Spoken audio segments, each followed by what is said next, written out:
this story, so if you've heard it, sorry. I'll tell it again. When I got my very first pickup truck, it was the first vehicle it was the first vehicle. Are y'all done with your fans?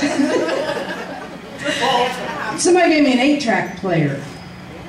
Because, you know, there's just an AM radio and this little Dodge Ram pickup with a cab in the back. And my mom and dad got it for me right out of high school. So somebody gave me an 8-track player and, like, you know, a box full of tapes, and one of them was Cream Live. And I put it in there and it got where it wasn't playing so good, so I shoved a pack of matches up underneath it, got it stuck in there, got it where it played, and that's the only thing I listened to for, oh man, literally, that truck died in Oklahoma. And I never saw it again. Yeah, but the music went on. It did. All good. It did, yeah. You know, it's funny though, because it's kind of like in my DNA. You know, that Cream Live.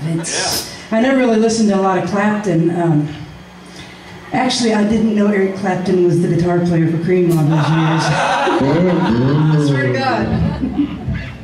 You know.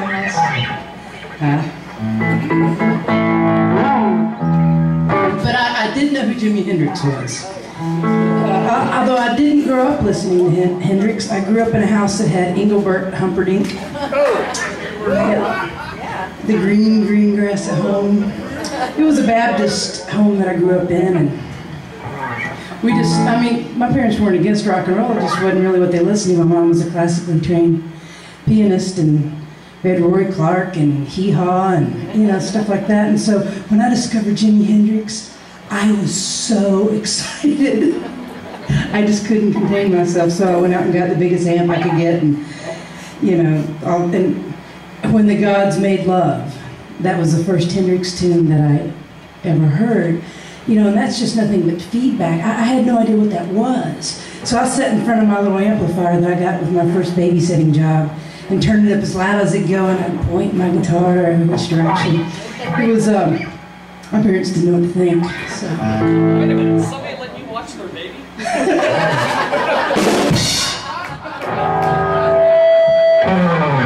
No.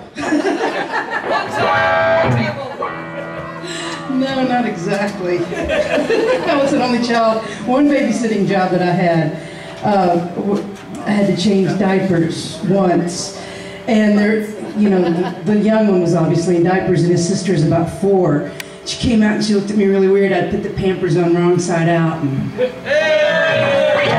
didn't go so well. So that really wasn't my thing. So I'll get back to doing what my thing is.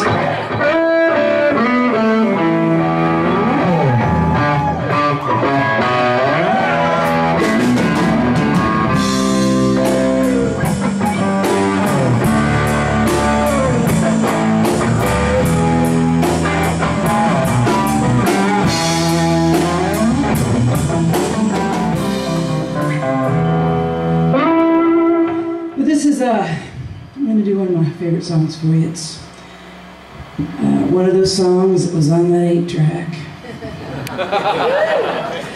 Not only did I know it wasn't, did I not know that it was Eric Clapton, I didn't know who Robert Johnson was either. But I was a young punk, and I knew everything else. Yeah, you knew. When you're 16, 17 years old, you know everything there is to know. And then you find out how it really goes. But I really appreciate you being here tonight. Jimmy B, Dave Kemp, I appreciate you all being here as well on this journey. And we've played many clubs in this country, and this is by far one of my absolute favorite clubs. Winchester, the owners, I mean, they're really kind to us, and this is a nice music venue, and we're very lucky to have it here. So I appreciate you supporting music, and it means a lot to all of us.